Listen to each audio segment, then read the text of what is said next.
விஷயம்தான் சத்தமெல்லாம் சொல்ல முடியாது. ரெண்டே விஷயம்தான். கட்சியை ஒற்றுமையாக வழிநடத்தவும் முதல் பாயிண்ட்.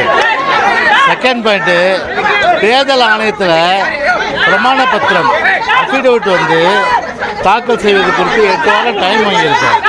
அதை ஒவ்வொரு மாவட்டங்களையும் நம்முடைய கழக தலைவர்கள் அஃபிடவிட் கொடுக்குறாங்க. அது குறித்து பார்த்தா தேர்தல் ஆணையத்தில் அந்த பத்திர பிரமாணம் தாக்கல் செய்வது குறித்து ஒரு ஆலோசனை கூட்டம் இங்கே நடைபெற்றது.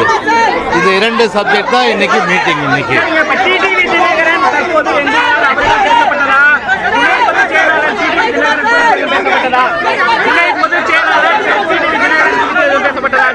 அது குறித்து எதுவும் பேசப்படவில்லை.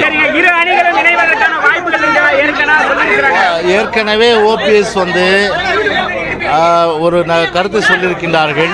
எனவே அந்த கருத்து வரவேற்க தகுந்த கருத்து.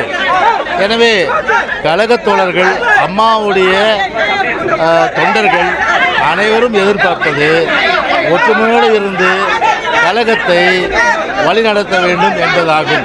எனவே அந்த அடிப்படையிலே கழகத்தை வழிநடத்துவதற்கு ஒற்றுமையோடு என்னென்ன செய்தால் ஒற்றுமையோடு வழிநடத்தலாம் என்கிற அளவுக்கு ஒரு ஆலோசனை கூட்டம் தற்போது நடைபெற்றது. அவர்கள் தான் ஏற்கனவே காலையிலே நம்முடைய மக்களவை துணை சபாநாயகர் அவர்கள்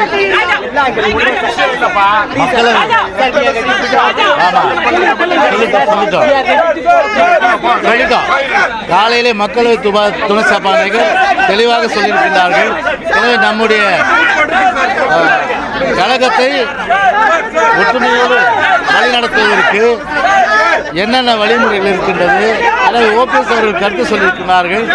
அவர்கள் சொன்ன கருத்து ஒரு வரவேற்பு தகுந்த கருத்தாக இருக்கின்றது.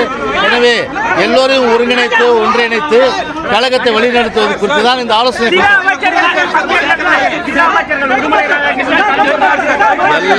எல்லோரும் ஒற்றுமையாக இருக்கின்றோம்.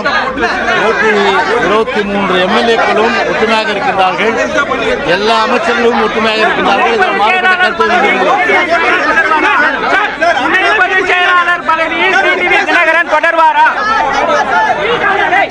செயலாளர் பதவியில் அது குறித்து எந்த பொருளும் விவாதிக்கப்படவில்லை.